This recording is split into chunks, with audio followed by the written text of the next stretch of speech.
એક આરોપી નામે એહરાજ હુસૈન આબિદ અલી દાણી લીમડાનો છે. એના વિરુદ્ધ એક મહિલાને હું પીછો કરવાનો, એને ધમકી આપવાનો અને એ મહિલાને નામદાર કોર્ટમાં ખોટી જુબાની આપવા માટે દબાણ કરવાનો એક ગુનો દાખલ કરવામાં આવ્યો છે. એ દાણી લીમડાનો રહેવાસી છે, ઝેન બેકરીમાં નોકરી કરે છે.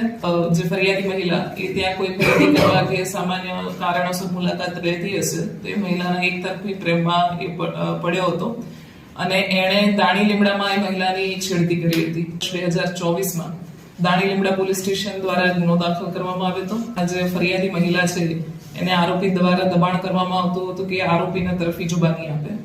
એને હેરાન કરવામાં આવી. મહિલાએ તાત્કાલિક પોલીસને ફોન કરતા પોલીસ દ્વારા બનાવની ગંભીરતાને ધ્યાનમાં રાખી અટકાયતી પગલાં લીધા હતા, પરંતુ આરોપીએ ગઈકાલે ફરિયાદી સાથે છેડતી અને પીછો કર્યો હતો, જેના અનુસંધાને એની વિરુદ્ધ અગાઉ જણાવેલ કલમ મુજબ ગુનો દાખલ કરવામાં આવે છે.